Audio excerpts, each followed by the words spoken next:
Welcome to another in our series of Kehillat Israel podcasts. This is a recording of Rabbi Amy Bernstein's weekly Friday morning Torah study.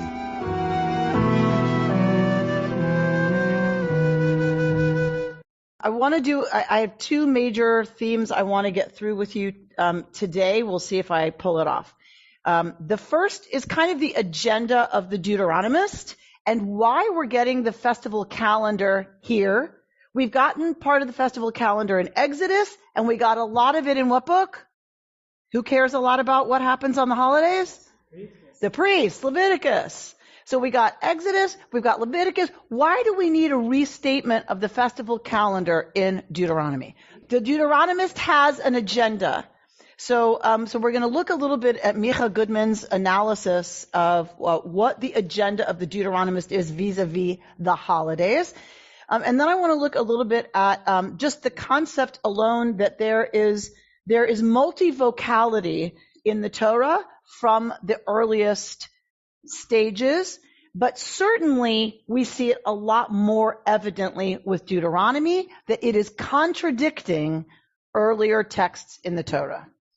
So I think it's an important thing, so much so that Israel Knoll, a professor of biblical studies that I have learned with at Hartman, who is amazing, an expert in the field, wrote a book called The Divine Symphony. Right? This is so important for biblical scholarship that to write a book called The Divine Symphony, it's making the argument that there has always been a plurality of voices and perspectives in the Torah.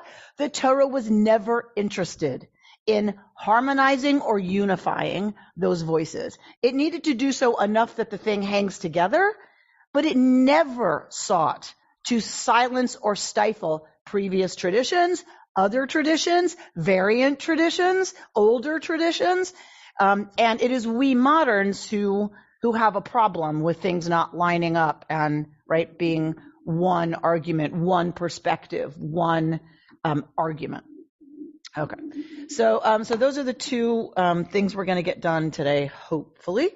And so first of all, we're going to talk a little bit about Deuteronomy. So remember that the Deuteronomist, so we have our source material, but sitting before the final redactor of the Torah. And remember, who are our sources? J, E, P, and D. Right? The Gowist, the Elohist, the priestly author, and the Deuteronomist. Bert H is part of the P collection, probably a different school, a different writer, but part of the P collection. So J, E, P, and D. D is our last source. But D doesn't stop at Deuteronomy. D continues into what comes after Deuteronomy? Yeah.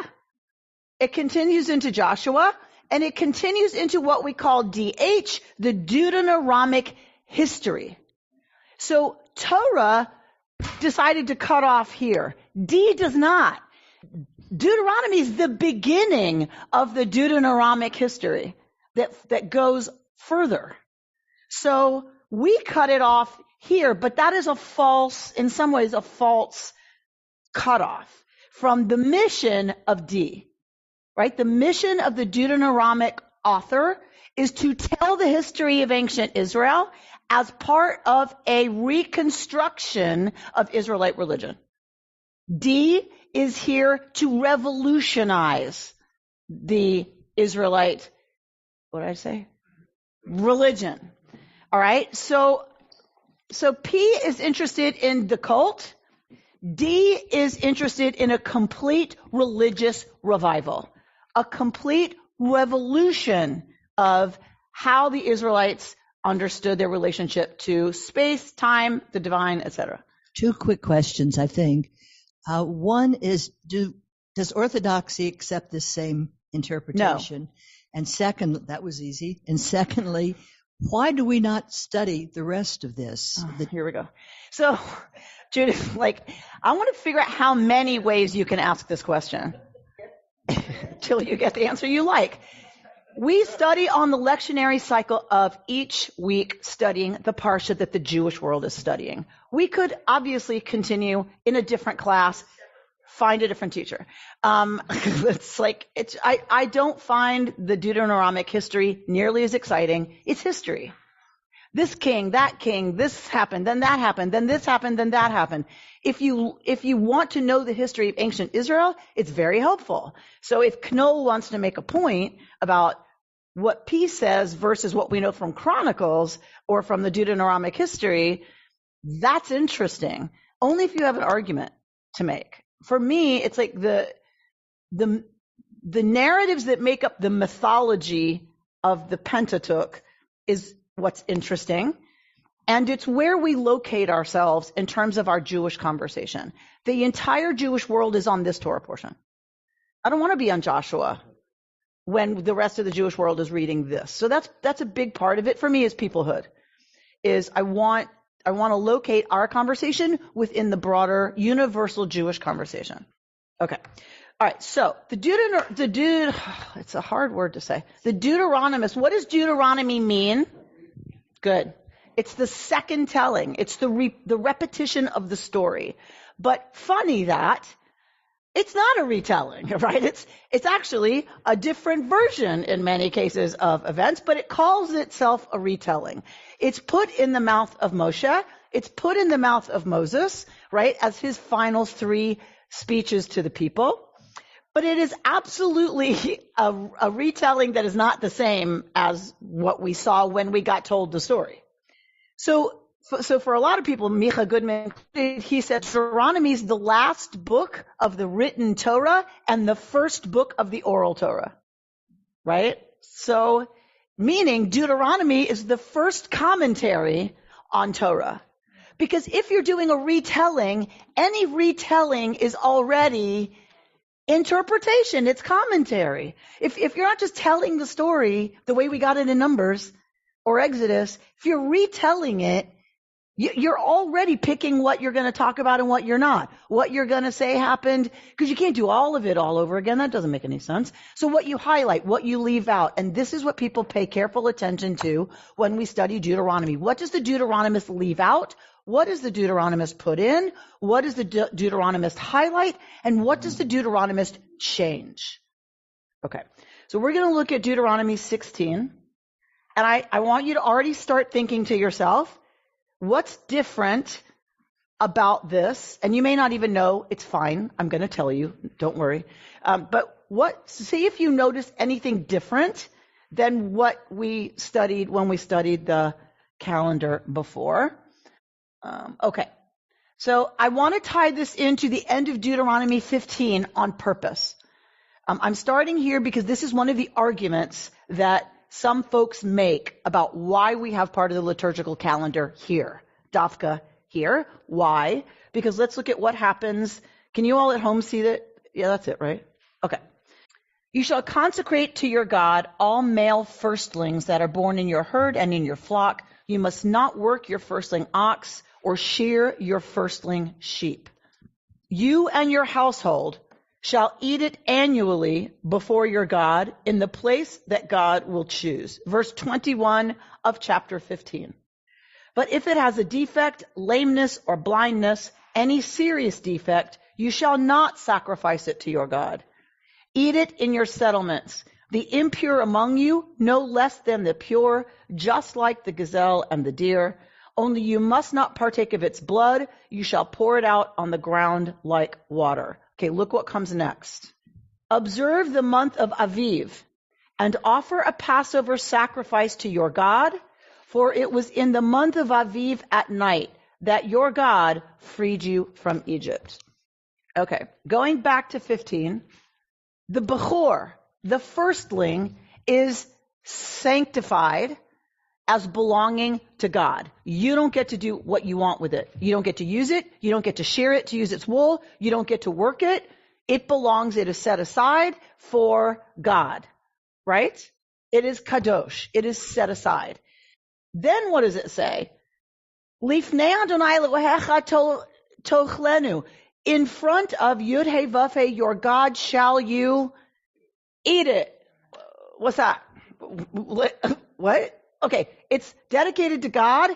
Before God shall you eat it. What does that mean? Right? Right. What does that mean? Well, some folks come to say 16 is telling you what it means. What is 16 telling you? Chapter 16. This is related to the Paschal offering. When is lambing happening? When they're weaned is in the spring. So people want to argue the reason Passover is here is to clarify what's happening with the setting aside of the firstborn of the flocks. That happens in the springtime. That is the animal that will be part of your Pesach offering. Or there's some connection there that isn't preserved, but that there's a relationship, and that's why it's here. Because otherwise we have no idea what it means, eat it. It doesn't say take it to the temple, sacrifice it. It just stands alone. Eat it before Adonai your God. Some people want to say this is an explication of what that's talking about. All right.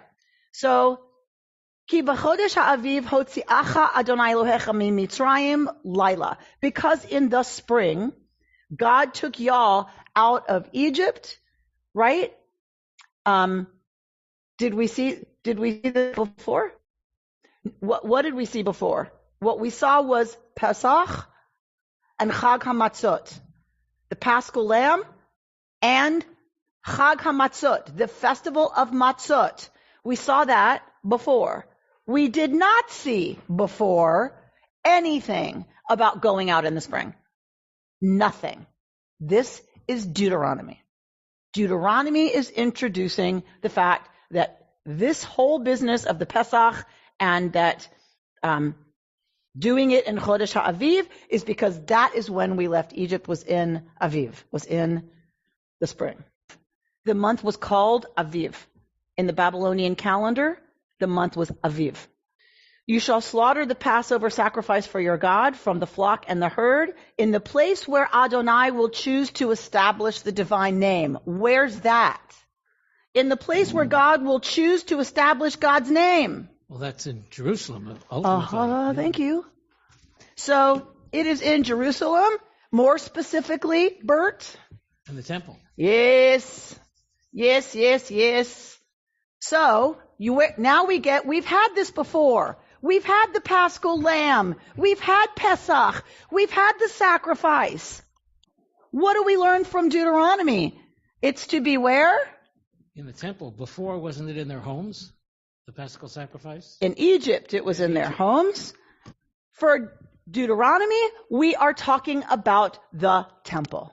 This is a radical move. We read right over it. If you were at home reading this, Judith, in your bed with the nightstand light on, you'd read right over that, right? In the place that God will, because we see that a lot. We're used to that language from Deuteronomy. What we don't pay attention to often is the fact that this is a radical move. This move is the centralization of sacrifice. They used to be able to sacrifice at local shrines, and the local priesthood would serve at the local shrine. So you could take your sacrifice and go to your, Brentwood location and offer your sacrifice. If that's too far, because there's so much traffic, you go to Santa Monica, right? But you had local shrines to pick from, and your local priests served at your local shrines. Okay. Deuteronomy comes along and wipes out local sacrifice, lifts up the temple, this is the place God will choose for God's name to dwell, and that's where you're going to go for the 3 pilgrimage festivals that we're going to see explained here. So I want you to think, as we look through the rest of this liturgical calendar, I want you to think to yourself, what does that move do? Why might the Deuteronomist, that school, want to centralize worship? What place does it give the temple in the people's lives? And what place does it give sacrifice and ritual in the people's lives? All right, be thinking about that as we move forward. All right. No. You shall not eat anything leavened with it, meaning with the Pesach offering. For 7 days thereafter, you shall eat unleavened bread, bread of distress, right? Lechem oni. For you departed from the land of Egypt hurriedly. so that you may remember the day of your departure from the land of Egypt as long as you live. Right? So this is what we talked about at the women's Passover event. Is it lechem oni? Is it the bread of affliction? Or is it the bread of freedom? Which one is it? Both. All right. For 7 days no leaven shall be found with you in all your territory, and none of the flesh of what you slaughter on the evening of the first day shall be left until morning. You are not permitted to slaughter the Passover sacrifice in any of the settlements that God is giving you. In case it wasn't clear, off limits is the Brentwood site, the Santa Monica site. You have to go to San Diego. All right. Actually, San Francisco. For many people living in the South or living in the North, going to Jerusalem would have been like going to San Francisco. So why is the central temple in Jerusalem described so vaguely as the place that God shall establish if it's already been established as one central? Because this is all being put in the mouth of Moses before they cross into the land. It's make-believe. Got it. It's like us writing something, saying this is what America stands for, and putting it in the mouth of George Washington. George Washington said, no, that was Bert Kleinman. But we're going to say that George Washington said it because that has a little more credibility in some circles, Bert. That has more credibility than what Bert Kleinman says.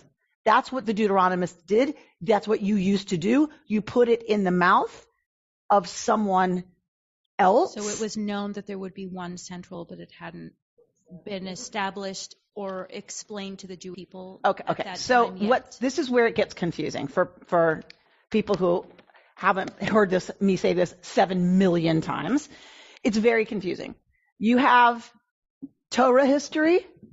So the story as we get it, there's no temple. They're not even in the land of Israel yet. And then there's real history, lived history, what actually happened. This is written when they're already living in Jerusalem with a temple. It's put in the mouth of Moses before crossing into the land. There's a time lag. I mean, it's just it's fiction. It's fiction that it happened in the desert. It got written when they were hundreds and hundreds and hundreds of years later when they're living in the land with the Jerusalem temple. So they know what this means. The people who are hearing Deuteronomy know what it means because they have a temple. But it pretends to be the words of Moses that they found. Does that make sense? Isn't this like a political justification of the priesthood at the temple? I mean, it's the central against the... It's not a justification. They had justification. So it's a different... What's the move? All right, so let's look at the text and then we'll come back to the agenda of the Deuteronomist.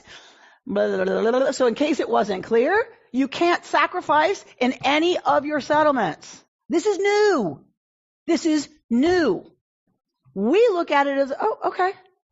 They just eradicated the Brentwood emergency clinic. They just eradicated the Santa Monica emergency clinic. Think about what that means if you break your leg, right? Or you're afraid you broke your leg, right? It seems small. It is huge what this means. And we'll talk more. Okay. But the place where your God will choose to establish the divine name, which has already been done, they're already living with it for hundreds of years. There alone shall you slaughter the Passover sacrifice in the evening at sundown, the time of day when you departed from Egypt. That's new. You shall cook and eat it at the place that your God will choose, and in the morning you may start back on your journey home.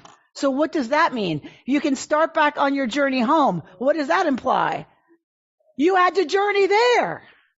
That's what changed. Now, to offer their Pesach sacrifice, they have to come to Jerusalem from San Francisco. They have to come to LA or the other way, whatever I said, right? It's a long trip, a long and sometimes dangerous trip in order to offer your Passover sacrifice. This is a huge move. After eating unleavened bread 6 days, you shall hold a solemn gathering for your God. On the 7th day, you shall do no work. This is why we have Yontif at the end of Passover. You shall count off 7 weeks. Start to count the 7 weeks when the sickle is first put to the standing grain. So once the sickle is put to the grain for the harvest, you're going to count off 7 weeks, 7 sets of 7 days. Then you shall observe the feast of Chag Shavuot, the Feast of Weeks, for your God, offering your free will contribution according as your God has blessed you. This is new. This is added by the Deuteronomist. However prosperous you have been, that's what you will offer on Chag HaShavuot. That's new. Also, this what's new here is when are we told you start counting? It's not at Pesach. Ha ha ha ha. So Right, that's different. that's different. This is a different tradition. This is a tradition that Shavuot moves on the calendar because it is dependent upon when you put the sickle to the grain. That's going to be a different time every year. And the idea that this is the celebration of the Ten Commandments, is that rabbinic? Yes. Yes. You shall rejoice before your God with your son and daughter, your male and female slave, the family of the Levite in your communities, and the stranger, the fatherless, and the widow in your midst, at the place where your God will choose to establish the divine name. Who has to travel to Jerusalem? Everybody. Everybody. There's no mention of a mechitza. There are no car seats. Everybody. Your 17 children, 4 who are still nursing. Everybody. Think about that. Right? That is quite something to order everybody to come to the central place of sacrifice now on this holiday, on these holidays. Although it doesn't say that about Pesach. So because this was written at a later time to rationalize coming to the temple, was there something happening historically later that they said, wait, we got to put this in writing? Were they afraid of cults? Were they afraid of the dissolution because people weren't coming in? Good, Harvey. Let's ask that question in a second. Bear in mind that you were slaves to I want that question. That's where we're going after this. Bear in mind that you were slaves in Egypt and take care to obey these laws. After the ingathering from your threshing floor and your vat, you shall hold the Feast of Booths for 7 days. All right, so Sukkot now, we are told, is after the ingathering from your threshing floor and your vat. So the fall harvest, right? You're going to hold this Chag HaSukkot for 7 days. We're going to look at a source that's going to show us it wasn't called that before. Wasn't called that. Okay. You shall rejoice in your festival with your son and daughter, your male and female slave, the family, the Levite, the stranger, the fatherless, and the widow in your communities, meaning everybody, including goodly, your slaves, and the fatherless, and the widow, meaning including the completely disenfranchised, the weakest of your communities comes with you and eats it with you. Deuteronomy talked about Shabbat, remember? We have Shabbat somewhere else. And what is Shabbat about in Exodus? What is it about? It's about you're going to imitate God who created the world and rested. What does Deuteronomy say about Shabbat? Why do you keep Shabbat? Because you're going to imitate God who what? Got you out of Egypt. Who freed you from Egypt. So you're going to equalize the status of everybody in your household. Work keeps everybody opposed to the Marxist view. Work keeps everybody stratified. What is the democratizing, equalizing factor? Rest. Everyone's the same the day we rest. The day we work, it goes back to being stratified, right? So you will imitate God who freed you from slavery. You will free your people, and you will all be the same in rest. Same with these holidays. You will all go and you will all eat. It doesn't matter who the lamb belongs to. If you're part of that household, you get part of that meat. In spite of the later tradition, Orthodox tradition, that males and females wouldn't pray together, here there's no distinction. No, of course not. Not at all. Of course not. The men, the women, the wives. Because it's not about praying. And there's no mechitza. It's not about praying. There's no need for a mechitza. They're not doing anything. They're giving it to the priests. The priests do everything and give it back to them. What are they doing? They're eating. That's the commandment. Bring the food. Let the priests do what they have to do. Abracadabra. And you eat it. That's all they do is have steak off the grill. That's all. Why would you separate them? They're not doing anything but eating. But considering the very male orientation of most of Torah, this is different in the sense it's completely egalitarian in terms of male and female. Who's that about? Deuteronomist. Yes. So who does Deuteronomy want to make sure gets included? Everyone. But who would normally be excluded? The weak. That includes women, children, slaves, orphans, widows who have no men. Right? That's why it says the fatherless. It's not an orphan, because it's not that the mother's dead. If you have a mother, it doesn't do you much good in the ancient world. You're not protected. So it's it's when you have no men. All right, so it's the weak that are included specifically by the Deuteronomists. Harvey, we're going to talk about why. All right. No. You shall hold a festival in the place that God will choose for you. God will bless all your crops and all your undertakings. And v'hayita ach sameach. You will be only joyful. Right? Remember this? V'samachta b'chagecha v'hayita ach sameach. 3 times a year, on the Feast of Unleavened Bread, on the Feast of Weeks, and on the Feast of Booths, all your males shall appear before your God in the place that God will choose. They shall not appear before God empty-handed. So, do women and children not come on Passover? Males have to show up 3 times a year. We only get the women and children and everybody in certain circumstances, right? We get it here with Sukkot, and we get it at the other one up there, right? But one, it doesn't say that about. Okay. So a variant tradition. But this is new. Requiring everyone to travel is new. But each with his own gift, according to the blessing that your God has bestowed upon you. Okay. Very good. We all here? Everybody good? Everybody home? You okay? Quick question. Yeah. All right. The Hebrew uses yatom. Does that mean orphan, or does it mean fatherless? Fatherless. So it doesn't. Orphan is really not a good translation, as in Kaddish Yatom. It's really not. It's a really bad translation. Okay. So, all right. If you require everybody to come to the Jerusalem sanctuary, Harvey, start down the road you were going. Well, as with ancient Rome, once things get spread out too much, then things start breaking away. You get cults, you get factions and things. So one thing to do is say, y'all got to come in and hear the word from here because it's real. So it's real. If it happens from the centralized authority, it's from God. It's what? It's from God.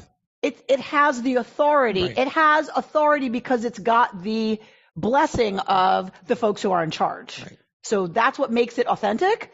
Yeah. Is we say so. Right. So these were priests there, and when we think of priests are intermediaries to God. They're not Judaism. No, priests are the functionaries that carry out the instructions on behalf of the Israelites, because the Israelites are not experts at slaughter. So a regular Israelite doesn't know from how to shecht an animal. A regular Israelite doesn't know all of the instructions about sacrifice. The system, the cultic system, was that the priests are the experts and they carry out all of this stuff on behalf of the regular schlepper Israelite.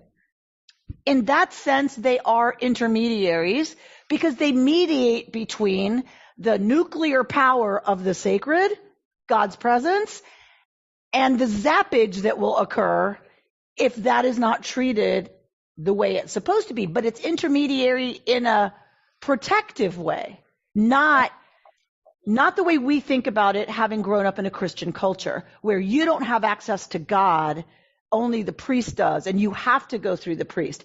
You have to go through the priest in the ancient Israelite cult so that you don't get obliterated, right? They take the risk on themselves so that you are protected. And you get full credit for everything, right? But they're going to take all the risk on themselves.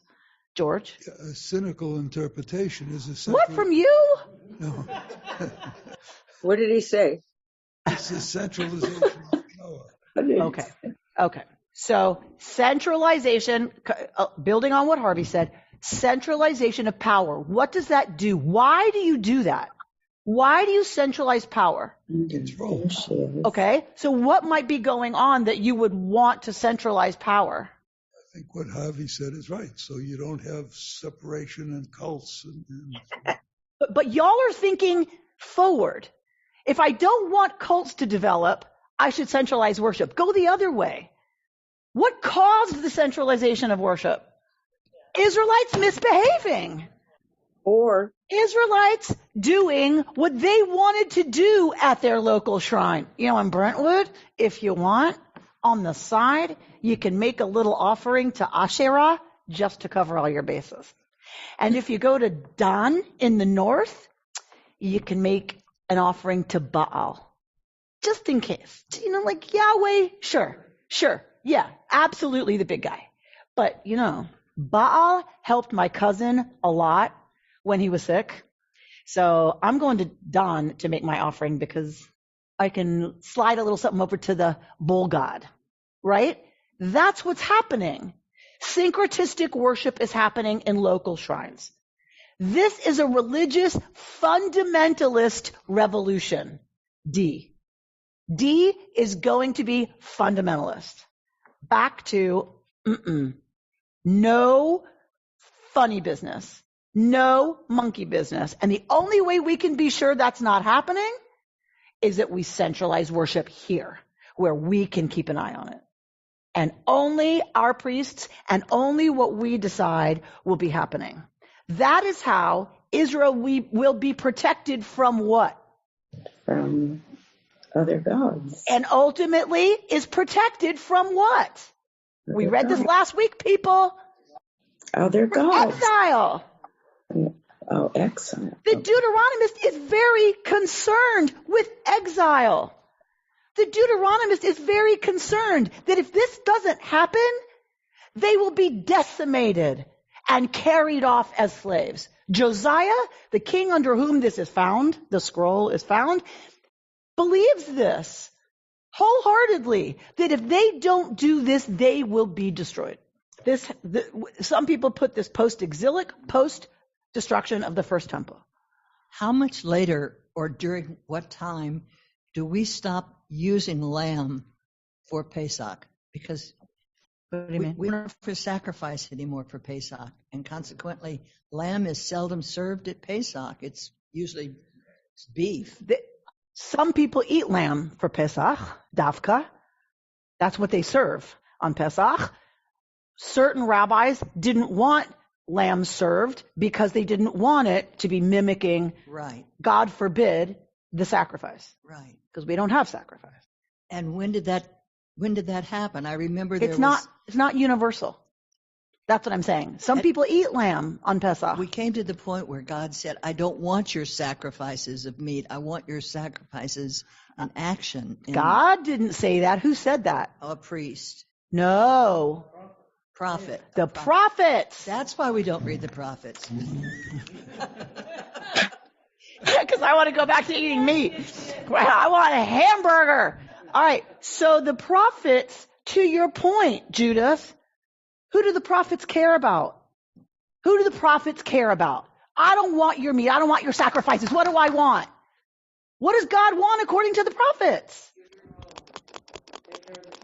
Unfetter the chains of the shackled, feed the hungry, clothe the naked. Who is the prophet worried about? not service. They're worried about the weak. They're worried about the vulnerable. They're worried about who's not being taken care of in the system that cared so much about sacrifice.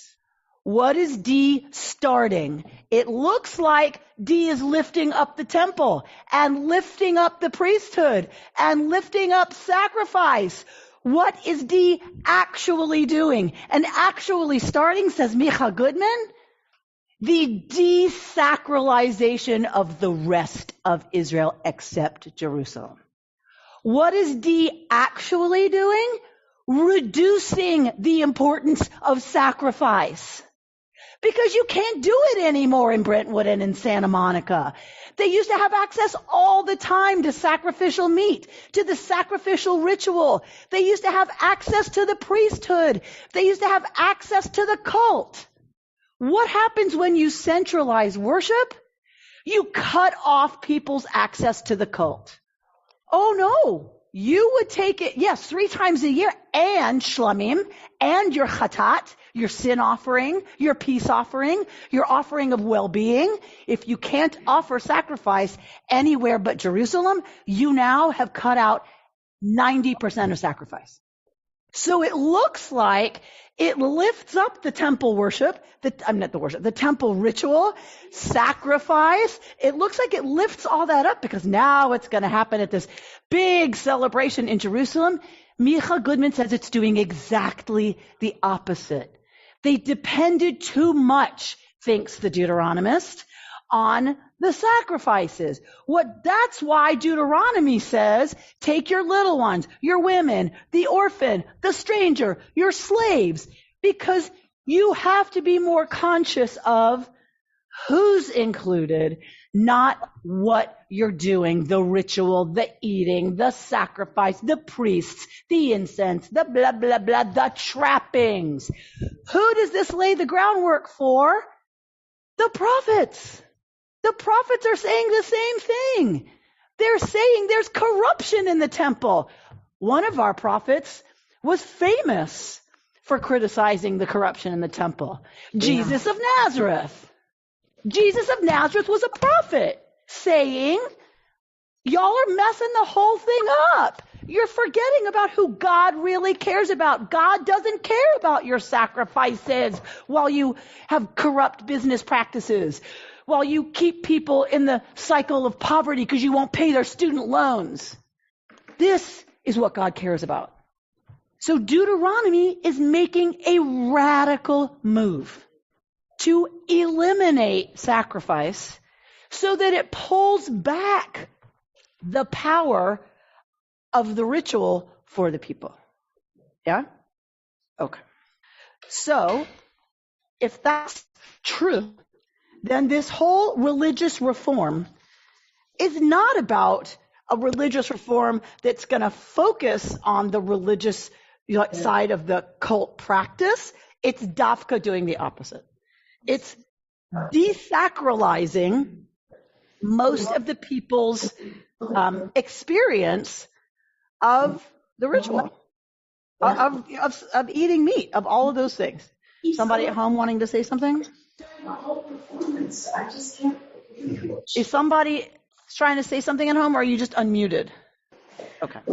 Right, let me just see. Along with what you were just saying about the fatherless widow, last week's portion, there was a part we didn't read that said, what is it that God requires of you? And Moses says to walk in God's ways, and then it explains what God's ways are.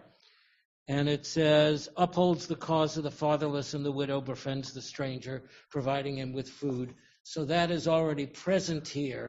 Yes. That's what God wants. So that's exactly. So D is leaning hard into how do we keep the covenant? Because the covenant is what matters.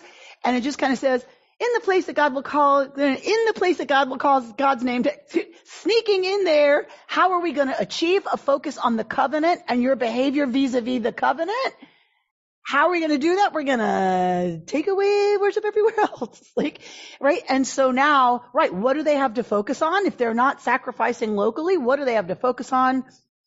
Living just and loving each other and holy lives by, right, economic fairness And what we didn't read today was Shemitah and Yovel, the concepts of resetting the whole economic system every so often. The land rests how often? Right. And then Jubilee, right? So all of this release and all of this resetting says poverty becomes systemic. Families get trapped in a cycle of poverty. And the only way, says Torah, to deal with that is you reset the whole thing. You take it away from the rich and you give it back to the original owner. Done. Resets it. You don't have to like it. That's what's going to happen. It's going to be reset. You lived on good land. You had good rain. You had a lot. You figured out what to do with it. Good for you. It goes back. You don't get to keep it forever. Your generations don't get to be that rich forever because it's systemically unfair, says Torah. So that's where D is wanting to lean in. And to do that is pulling back the people's ability to access other parts of the religious tradition, the central parts, right, of the cult. Okay. And Micha then with us this summer made this incredible argument. All right, it's too much. I'm not going to go there. All right. He has this whole teaching about the art. Remember when we talk about the Mishkan, we talk about the tabernacle. What do we talk about? What's the point of the tabernacle? What's the focus of the tabernacle? What's the tabernacle built around? What's in the Holy of Holies? The Ark. What happens over the Ark? What happens right above the Ark? Why is that so important? The Kruvim and the cherubs. Of God. And what happens? The presence of God. The presence of God is there. Right? It's God's throne. From that place, God speaks to Moshe. So it is God's presence on the Ark that the entire Mishkan, the tabernacle, is built around. And later that's understood to be the temple. Right? The Jerusalem temple has the Ark in the Holy of Holies. The whole business is built around the Ark because the Ark is the throne of God. God's presence comes down on the Ark. They carry the Ark to battle, right? Because they're going to carry God with them to battle, right? So the Ark is the whole point. That is the focus because that is God's presence. It is on the Ark. Okay. What we know, Micha tells us, and then he quotes the sources like Chronicles or one of those books that you want to read. He quotes one of those texts that says, we got a list of what came back to Jerusalem after the exile from the first temple. Guess what's missing from that list? The Ark. Meaning, the second temple never had an Ark. Think about when you've been to Israel, if you've been to Israel, or even if you've seen a picture of the reconstruction of Herod's temple, right? This massive complex, hugely successful. The second temple was hugely successful. And there's no Ark in the Holy of Holies. And Micha Goodman makes the argument that the people, it's not that the people did not believe in the Ark. That wasn't the problem or the power of the temple ritual. It's that they believed it too much. They believed that the Ark and God's presence on the Ark would protect them. And so they got lazy, right? Well, if God's Ark is there, well, what do I have to worry about? And so he says, the second temple, which was this hugely successful project, is a temple without an Ark to start preparing the people for Judaism without a temple. So that move of there is no Ark, right there, and they knew that. There's no Ark there, but yet we still have this whole temple and we still come and we still do all this stuff. It was a way that it wound up preparing the people to have a relationship with the divine without a temple, which is what we have now. So even within what we just read, guess what? There's a whole lot of discussion and a whole lot of arguing about how this got put together, why it got put together this way, what the heck is going on. And it takes two verses from our Torah portion and claims they are the original here and that the other verses are added to explicate and are a later addition. Okay, so those two verses that seem to sum up everything at the end of our liturgical calendar actually says many who are discussing this in the scholarly literature are actually the earliest source, and the explicated stuff about those holidays that came before those summary two lines are a later explication and a later tradition. This article, you have it at home. You can just open it in another tab if you want to look at it fully. It's going to walk through all of the differences between Exodus, Leviticus, Deuteronomy, and then the differences within Deuteronomy. If you're interested in what's going on, what are the motivations, what's the actual goal, who's writing, why do we think that, this is a great article to get at that. We're not going to do a lot of it, but I do want to lift up a little bit to show you how scholars know, right, that these are different variant traditions and different variant voices, all in front of the final redactor. Okay, so look at page 1, and you see the festival calendar in Deuteronomy 16 began as a short version of the calendar in Exodus 23. As it was expanded to clarify and adjust its details, so from those last two lines to the lines before them that we just read, it merged its springtime Matzot festival with the Pesach offering, which was originally connected to the consecration of firstborn animals. So already that's a claim, right? That we have the firstborn animal text because that's what the Pesach was originally attached to, an offering of one of the firstborn of the flock. Then you had a whole nother Chag HaMatzot business. You had a whole nother festival that was the new grain.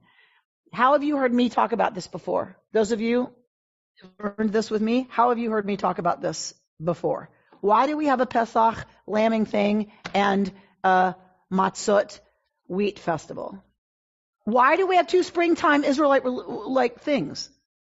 Semi-nomadic pastoralists versus agriculture settled farmers.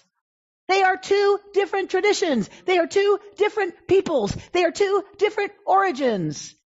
They are two different ways of looking at the world. Semi-nomadic pastoralists are going to offer their God from the first of their flocks so that the flocks continue to be fruitful, because that is the pagan way of understanding how ritual is efficacious. You mimic what you want happening up there by what you do down here. So you offer of the first of the flocks back to the flock god, the ram god, the sheep god, the cow god, so that the cow god will give you more cows. If you are a farmer, the springtime is what harvest? The wheat harvest. If you're only going to eat of new grain, what do you not have? You do not have sourdough. If you're eating only new grain, you have no sourdough, which means you have unleavened stuff. So if you're eating only new grain, only new flock, right, this is a pagan way that you make sure next crop is going to be abundant, is you give some back and have practices related, right, to that, offering it to the agriculture god, rain god, sun god. Yes, there's the matzah god and the paschal lamb god. They were different in the pagan world. The Israelites each now have one of those going on that they're attached to, and what this is arguing is Deuteronomy for the first time puts them together. Right here. It happened in our Parsha, people. Right here. This is where for the first time they're put together. Pesach and Chag HaMatzot. Right? And then remember, Rosh Hashanah happens in which month? The first day of the 7th month will be a day of blasts, which means New Year moved. New Year was not. It was Rosh Hashanah that we call Rosh Hashanah wasn't Rosh Hashanah. The day of blasts was in the 7th month. Yom Kippur was in the 7th month. If it was the 7th month, when was the first month? The spring. We changed it after the Babylonian exile. No. Okay. So the author of these verses, end of that second paragraph, created this calendar by revising an older festival calendar in Exodus 23:14 through 17, part of the so-called covenant collection. So on the left, you get Deuteronomy 23. On the right, you get what we just read. You get Deuteronomy, right? 3 times a year, right? What do you see in Exodus? You show the feast of Matzot, eating unleavened bread for 7 days as I have commanded you. Standing by itself. Yes? At the set time of the month of the Aviv, for in it you went forth from Egypt, and none shall appear before me empty-handed. Look on the right. 3 times a year all your males shall appear before you, before your God in the place that God will choose, on the feast of Matzot, on the feast of weeks, and on the feast of booths. So it goes on to compare what is happening here. Go to your next page. 3 times a year is the same. Right? You're on page 2, right? Three times a year remains the same, but the deity has a different designation in Deuteronomy. It's not the Lord Yud-Heh-Vav-Heh. It is, as it is in Exodus, right? It is Yud-Heh-Vav-Heh, your God, so a slightly different designation of the deity. And the big thing that we've been talking about, cultic centralization. Yeah? Timing. The passage in Exodus states the timing of each of the festivals, the month or new moon of the Aviv, the first cut of the harvest, and during the ingathering of produce at the end of the year. Deuteronomy just says their names. And then we get an explication of the differences under festival names. We get the differences in what Exodus calls these holidays and what Deuteronomy calls these holidays. Again, this is very technical. I'm not going to spend a lot of time on it. I want you to just see what biblical scholars lift up when they're trying to understand different layers of the text. This is one of the things they do. It's not called the same thing, meaning it's probably a variant tradition. It originates some other way than the holidays we have here. So the Feast of the Early Harvest, Chag HaKatsir, becomes Shavuot, right? The Feast of Ingathering, Chag HaAsif, becomes Chag HaSukkot, right? So these are clearly different ways of getting at these holidays. And so you have that. Then you have the required contribution, both, right, in Exodus and Deuteronomy. And then the reinforced tithe requirement. Okay, and here's a summary, essentially, of the article. The centralized festival calendar in Deuteronomy 16 and verses 16 and 17, those 2 verses at the end, turns out to be a self-contained, well-composed unit whose content is completely explained by its use of Exodus 23 and by its context among the centralization laws of Deuteronomy. This reception and reformulation was a process of inner biblical exegesis.